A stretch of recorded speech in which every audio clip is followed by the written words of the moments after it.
Bonjour à toutes, bonjour à tous. J'ai le plaisir de vous parler aujourd'hui du modèle vectoriel autorégressif, ce qu'on appelle communément le modèle VAR. Alors, ce qu'il faut savoir, c'est que ce modèle a été introduit par Christopher Sim et par Thomas Sargent. Et grâce à ce modèle et son utilisation massive dans la modélisation macroéconomique et financière, l'Académie royale de sciences de Suède a attribué le prix Nobel aux deux chercheurs Thomas Sargent et Christopher Sims le 10 octobre 2011 en saluant leur recherche empirique sur les causes et les effets aux macroéconomies. Et au fait, pour le comité, Monsieur Sims s'était concentré sur la façon dont les chocs économiques tels que la flambée des prix du pétrole, une baisse de la consommation des ménages ou un choc inflationniste agissent sur toute l'économie, alors que Monsieur Sargent, il a plutôt axé ses travaux sur les changements de politique systémique. Donc, on va partir d'une régression simple. Nous avons une variable à expliquer qui est y, une variable explicative qui est x. Et donc, on va exprimer cette régression selon y est égal à alpha plus bêta x plus un résidu qu'on appelle epsilon. Cette formulation a un défaut majeur, c'est qu'elle est statique. Donc, imaginons que la variable x puisse subir un choc. La question que l'on se pose, quel est le délai de transmission de ce choc, de la variable x vers la variable y?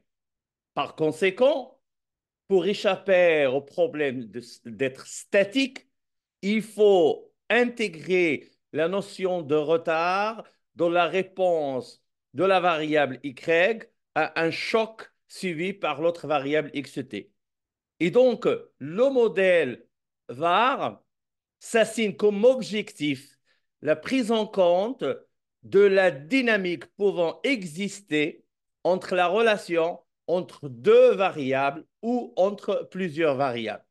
Et pour illustrer cette relation dynamique pouvant exister entre des variables, je pourrais vous dire l'analyse entre le PIB et le chômage, communément appelée la loi de Kuhn, la relation entre l'inflation et le taux de chômage, communément appelée la courbe de Phillips, le lien entre la masse monétaire et les tensions inflationnistes selon Milton Friedman, etc., etc. Mais rappelons, avant de parler du modèle vecteur autorégressif, rappelons ce que c'est qu'un processus autorégressif d'ordre P. C'est-à-dire, nous allons expliquer une variable y à l'instant t par ses valeurs passées, c'est-à-dire yt-1, yt-2, yt-3 jusqu'au retard P. Et donc, on a une régression de la variable sur elle-même et on parle d'une autorégression ou d'un processus autorégressif. Le problème des processus autorégressifs, ce sont des modèles univariés, c'est-à-dire ils vont juste analyser l'impact des valeurs passées d'une variable sur ses valeurs présentes. Or, en macroéconomie, en finance, nous avons affaire à plusieurs variables qui interagissent entre elles et par conséquent, nous avons besoin d'analyser la relation entre plusieurs variables et donc nous avons besoin d'une extension dans le domaine multivarié de ce processus autorégressif et donc ainsi est né le modèle vectoriel autorégressif ou modèle VAR.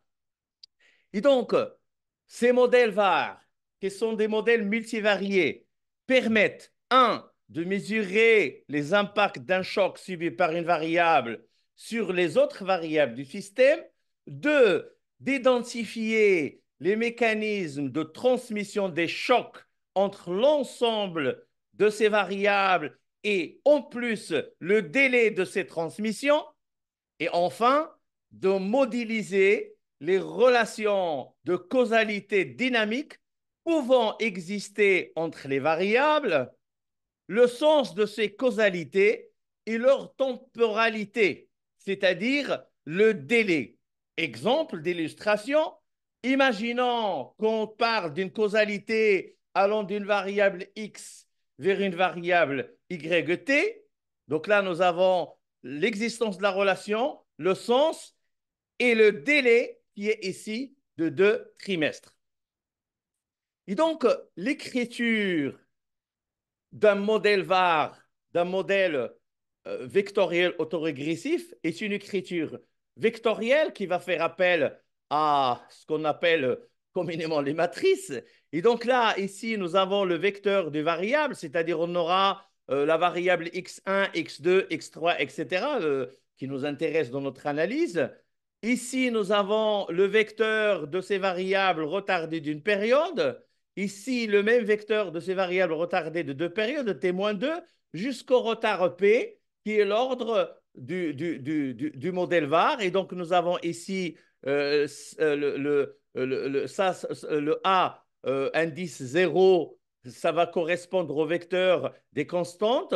Le A1, c'est une matrice des coefficients, le A2 jusqu'à AP, ce sont les matrices des coefficients. Et enfin, ici, nous avons le vecteur des innovations qui sont supposées IID. Alors, exemple, ici, nous avons affaire à un modèle VAR à 2 variables, x, y, à P retard. Donc, d'emblée, je signale que le modèle VAR il est basé sur l'hypothèse des stationnarités des variables.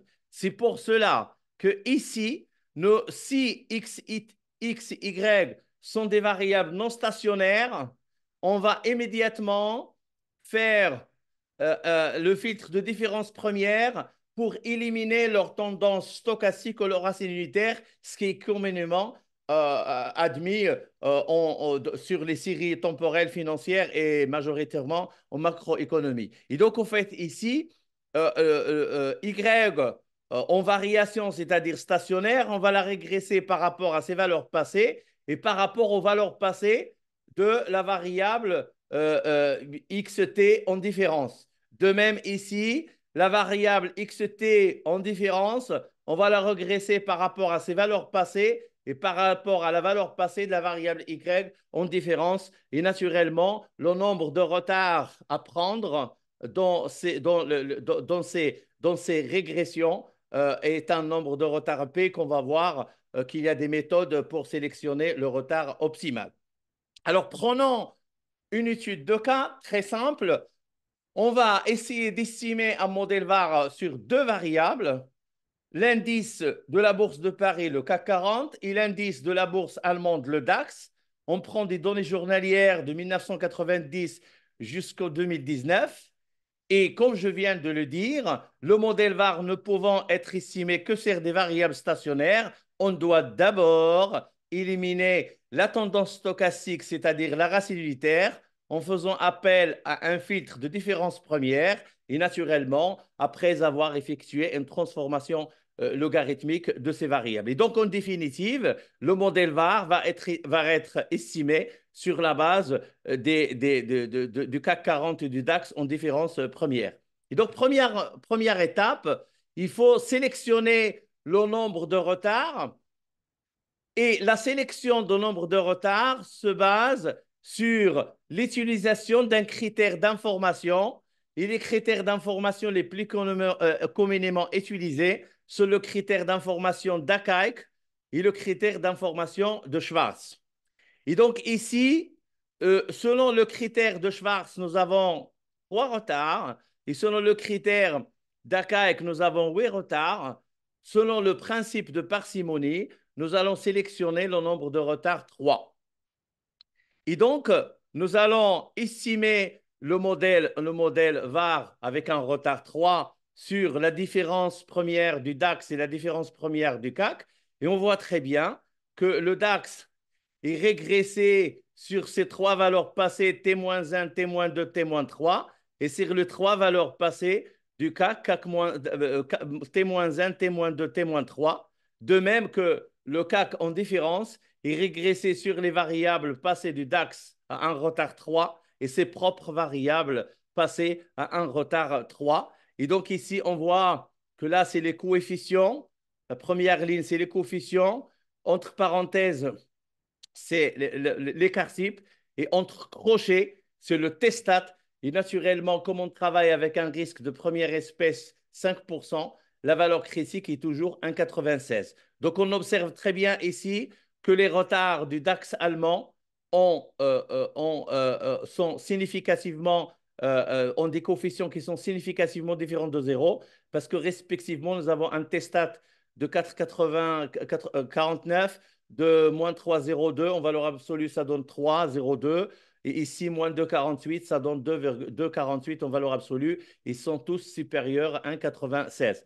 Par contre, on observe ici que les valeurs passées du CAC, ils n'ont pas de testat qui est supérieur à 1,96 et par conséquent, on pourra avoir des conclusions sur l'impact du CAC sur le DAX et inversement du DAX sur le CAC 40. Mais ici, je vais essayer de vous présenter l'écriture de la régression que nous avons effectuée. Et donc ici, vous avez sur cette colonne, la première colonne ici, vous avez le delta du DAX en logarithme, c'est la constante qui est là. Et puis vous avez le retard DAX 1, le retard DAX 2, le retard DAX au retard 3. Et donc vous avez les QF, donc vous avez M1, M2, M3. Et puis vous avez les trois retards du CAC en différence première à T-1, T-2, T-3. Et donc là, vous avez là, c'est le D1, le D2 et le D3. De même, vous avez l'autre équation. Vous avez les trois retards du DAX, ils sont là, avec les QF respectifs C1, C2, C3, qui sont ici en bleu. Et ici, vous avez les retards T-1, T-2, T-3 du CAC en différence, avec respectivement les paramètres B1, B2, B3, c'est-à-dire qu'ils sont en couleur noire. Et donc, comme je viens de dire, selon la significativité des QF respectifs, on peut conclure que le CAC 40 en différence première, il dépend des valeurs passées du DAX en différence première. Par conséquent, chaque choc subi par le DAX est transmis au CAC 40, alors qu'à l'opposé, nous avons pu observer que les valeurs passées du CAC 40 en différence première n'ont aucun impact sur le DAX en différence qu'on appelle communément les rendements. Et au fait, les valeurs passées d'une variable qui ont un impact sur les valeurs présentes d'une autre, c'est l'idée sur laquelle repose l'un des concepts centraux de l'analyse multivariée qu'on appelle la causalité de Granger. Alors, qu'est-ce que c'est que la causalité au sens de Granger? Granger, 1969, a introduit un test statistique qui permet de tester la présence d'une relation de causalité entre deux variables. Et selon Granger, une variable xt cause une variable yt si les valeurs passées de xt permettent l'amélioration de la prévision de yt. Et donc, au fait, il suffit d'aller chercher ces paramètres, ces coefficients des valeurs passées et tester leur significativité pour dire s'il y a causalité ou pas.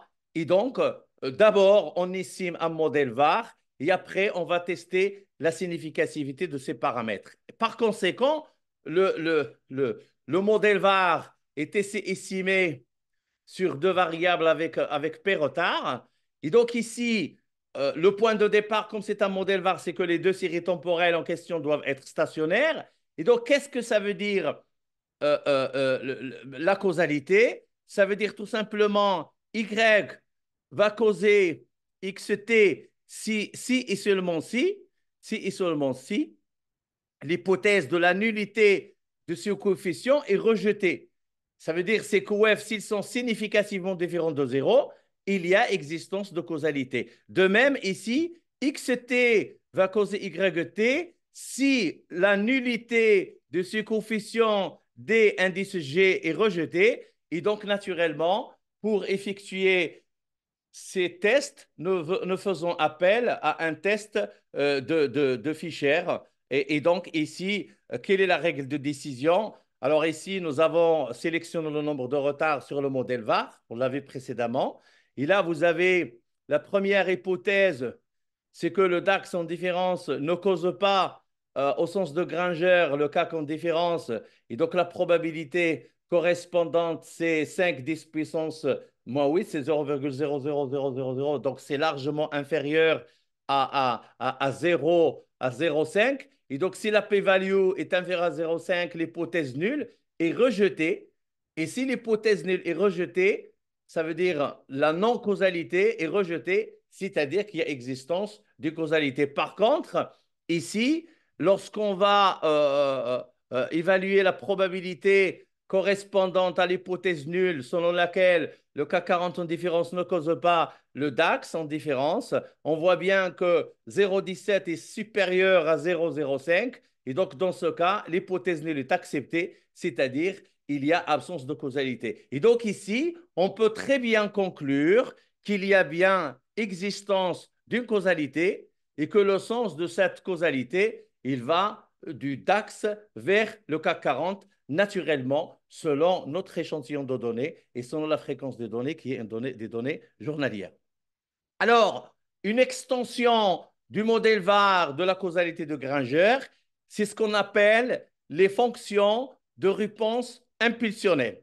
Alors, ce qu'il faut savoir, c'est que nous sommes dans un système de variables et un choc sur une variable i peut avoir un impact sur cette variable i, mais également se transmettre aux autres variables du système à travers la structure dynamique du modèle VAR. Et donc, une fonction de réponse impulsionnelle n'est qu'une représentation graphique de l'impact d'un choc sur les valeurs courantes d'aujourd'hui et les valeurs futures des variables qui constituent le système VAR entre t, l'instant t aujourd'hui, et h, c'est des valeurs futures. Alors en général, h, ça peut être t plus 1, t plus 2, t plus 3, t plus 4. Après 10 périodes, 20 périodes, c'est au choix de celui qui effectue l'analyse. Et donc, ce qui permet d'étudier l'ampleur de la réaction de ce choc subi par la variable i à cette ampleur sur toutes les variables du système et sur plusieurs périodes. Et donc ici, nous avons une représentation graphique. On a vu que le DAX, pardon, la relation entre le DAX et le CAC 40. Et donc ici, vous avez la réponse du DAX au CAC 40, quasiment, il n'y a pas de réponse. Par contre, ici, on voit bien que le CAC, il répond au DAX, mais cette réponse, il va décliner à partir de la deuxième période, T plus 2, OK, jusqu'à la période 4, et puis il va se stabiliser, mais la réponse, elle existe. Et donc, ça confirme ce que nous avons pu observer dans le test de causalité de Granger. Alors après, il y a un autre concept qu'on appelle la décomposition de la variance de l'erreur de prévision. Ce qu'il faut savoir, c'est que on a toujours un modèle VAR avec plusieurs variables. C'est un vecteur, donc il y a plusieurs variables. Et donc l'analyse de la décomposition de la variance de l'erreur de prévision consiste tout simplement à mesurer le pourcentage de la variance de l'erreur de prévision de chaque variable du système VAR qui est expliqué par un choc subi par une variable I du système et qui s'est produit à un instant T plus N à un horizon H.